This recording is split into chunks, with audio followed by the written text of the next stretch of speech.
When I started connecting the dots around this movie, one thing instantly stood out to me. On the surface, everything about Brand New Day screams street-level reset.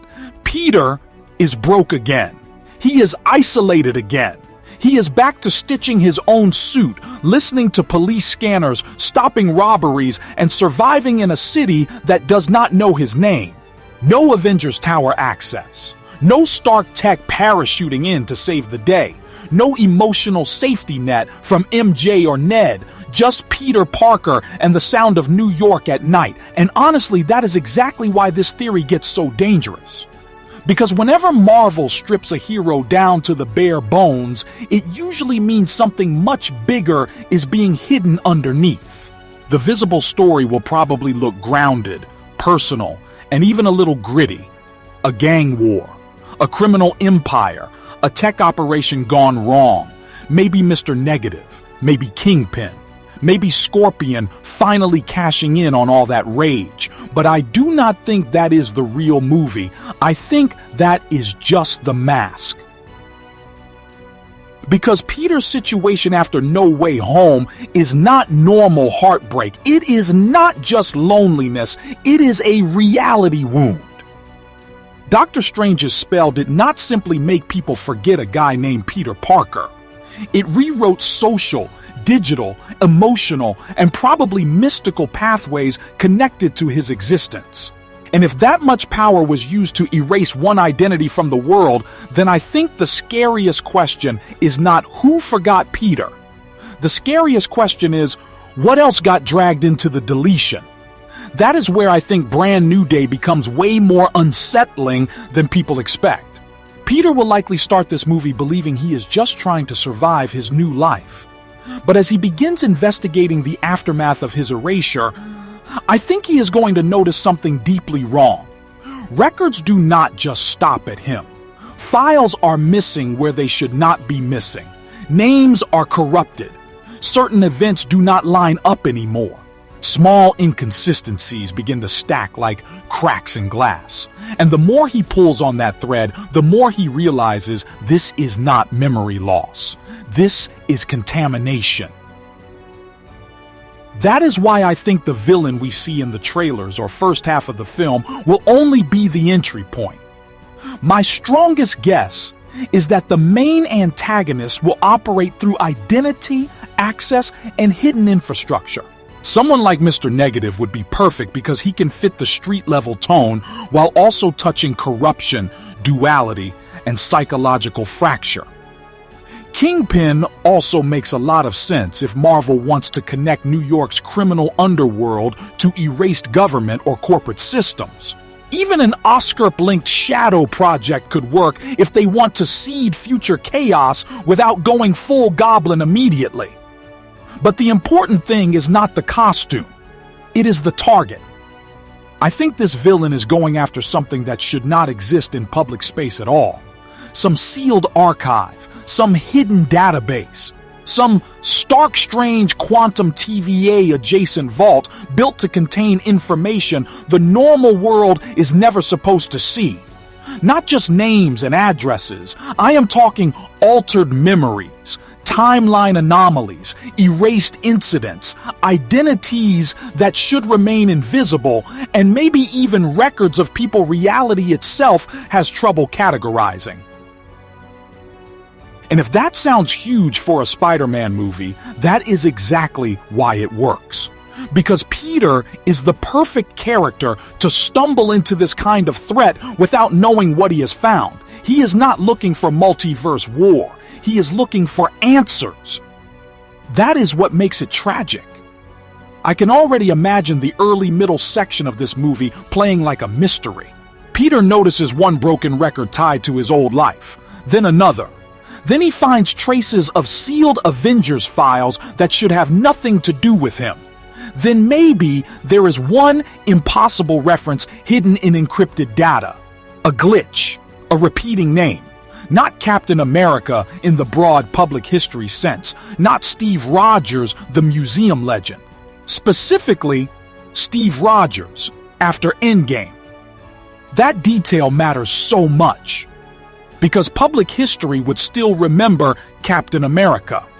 But what if there are classified records tied to what happened after Steve returned the stones? What if those records are unstable?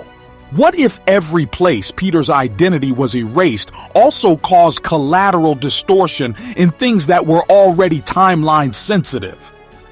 Suddenly, the movie is no longer just about forgetting Peter. It is about reality misfiling the wrong people. And this is where the theory gets genuinely wild.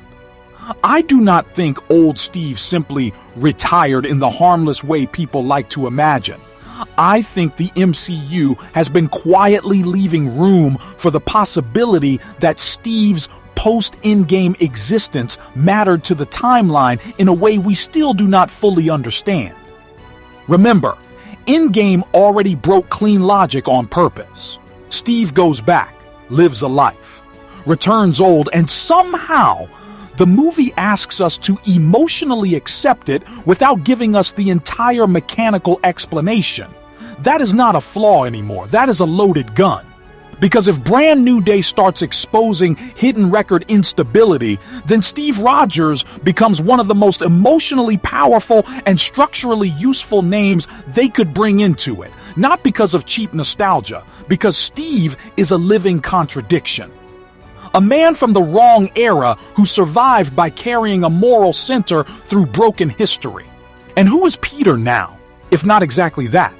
A kid from a life that no longer exists, trying to remain good in a world that erased him. That parallel is why I think Steve's presence would hit so hard here. Tony Stark was Peter's mentor, yes, but Steve represents something different. Tony believed in Peter's potential. Steve would understand Peter's displacement. Peter has lost his relationships, his future, his support system, and even his proof of self.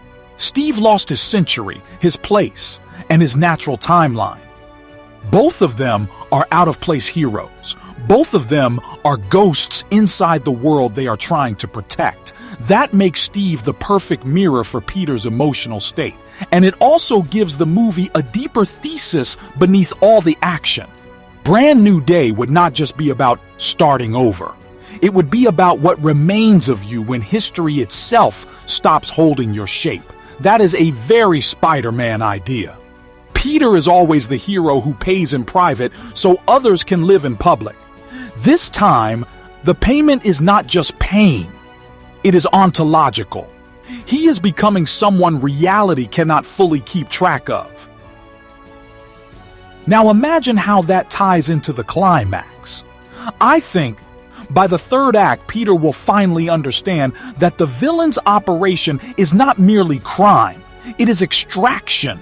They are trying to crack open a sealed anomaly archive because buried inside it is power, leverage, or identity access beyond anything they understand. Maybe they want erased financial systems. Maybe hidden weapons blueprints. Maybe they think they can restore dead records or blackmail governments, but what they actually trigger is much worse.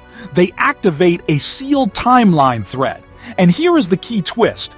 Peter accidentally helps cause it, because he is emotionally invested in the possibility that this archive might contain a path back to his old life. A trace of MJ remembering him. A route to restoring Ned.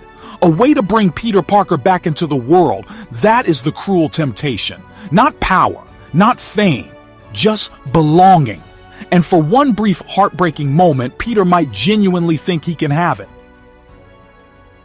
That is why the sacrifice at the end would land so perfectly. I think the movie's final choice will come down to two doors. On one side, Peter gets a chance, maybe the only chance, to partially restore his erased identity and reconnect with the life he lost. On the other side, he permanently locks the anomaly before it tears something much larger open. And because he is Spider-Man, because this character never gets the easy answer, he chooses the second option. He gives up his life again. He lets MJ stay safe and distant. He lets Ned remain untouched. He keeps the world intact by accepting that he may never get himself back. That is not just sad. That is mature Spider-Man storytelling at its best, not misery for the sake of misery. Meaningful sacrifice, a lonely victory, the kind that hurts because it is right. That would make the title Brand New Day feel devastatingly honest. Peter does get a new day, it is just one he has to walk into alone. But this is where the hidden machinery of the movie would quietly become the future of the MCU. Because when Peter seals that anomaly, I do not think he simply closes a box and goes home. I think he unknowingly triggers a legacy failsafe, something old, something buried, something designed by people who knew that if reality ever started forgetting the wrong individuals, the danger would escalate beyond one city, one spell, or one hero. Maybe Tony Stark had a classified contingency buried inside Avengers systems. Maybe Strange and Wong built magical locks with emergency escalation protocols. Maybe the TVA or some adjacent multiversal safeguard embedded a silent alert inside timeline-damaged archives. However Marvel chooses to explain it, the emotional and cinematic result is the same. Peter's sacrifice sends a signal, not to the public, not to the Avengers at large, to one specific name tied to historical anomaly clearance. And if Marvel wants to make the internet melt, that signal contains one line. If the timeline starts forgetting the wrong people, notify Rogers. That is the post-credit scene I cannot stop picturing. Nighttime. Peter is back in his tiny apartment after the final battle. He is bruised, exhausted, half out of his torn suit, probably trying to hold himself together in the kind of silence that only follows a victory nobody can celebrate with you. Police sirens echo somewhere far below. Rain taps the window. On the table beside him is a small object the movie has been teasing the whole time. Maybe an old shield fragment. Maybe an encrypted Avengers coin. Maybe a Stark file chip. Maybe a strange spell residue device that should have gone dead after the climax, but it does not. It starts glowing. Peter notices. The room changes, not with flashy chaos, with dread. He stands, hears nothing outside. Then 3 slow knocks hit the door. Not loud, not dramatic, just deliberate. Peter opens it, confused, defensive, still hurt, and standing there is Steve Rogers. Not in a polished Captain America suit. That would make the moment too performative. I think he appears in something simple. Dark jacket, serious eyes, quiet authority.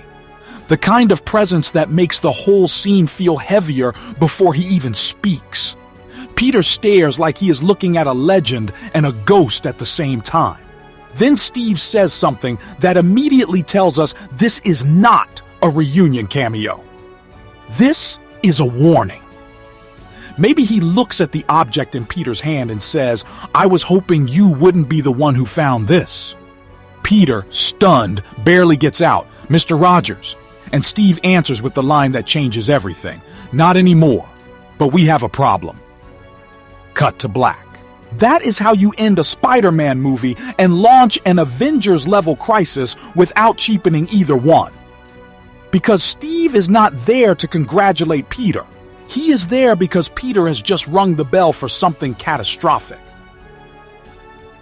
And here is the even crazier possibility that makes this theory, Secret Wars level, dangerous.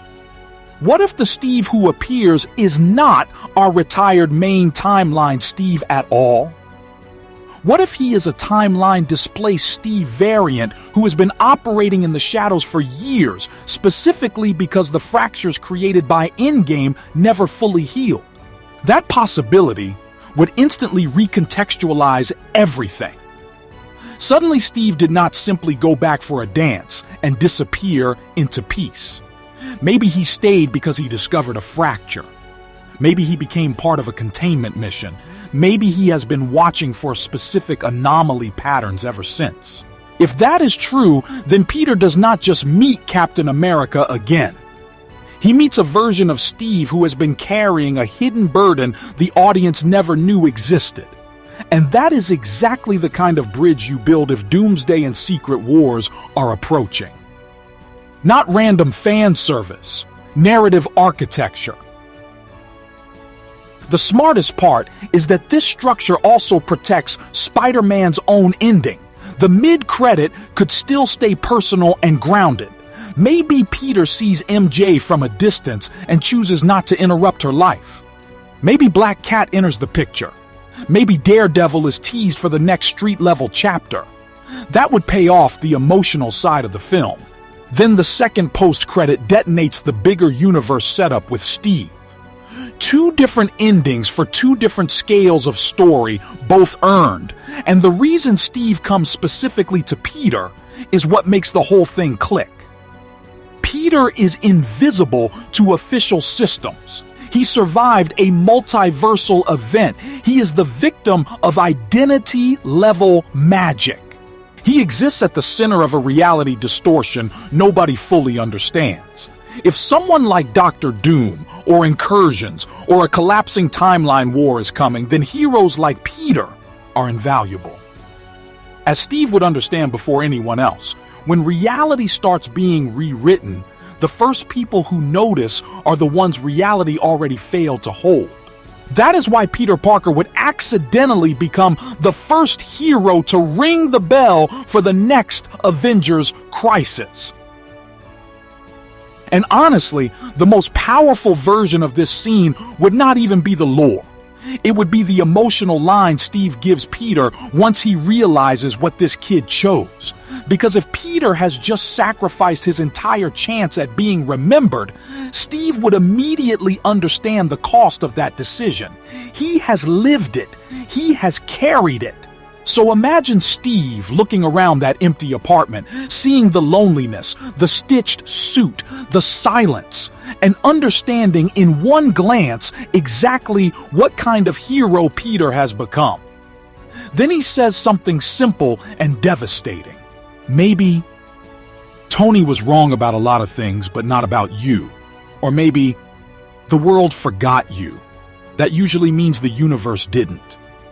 That is the line that would send chills through the entire audience because it would confirm the real truth behind Brand New Day. Peter does not just survive this movie. He becomes important in a way even he does not understand yet. And that is beautiful for Spider-Man's future in the MCU. If you enjoyed this breakdown, like, share, subscribe, and I will see you in the next one.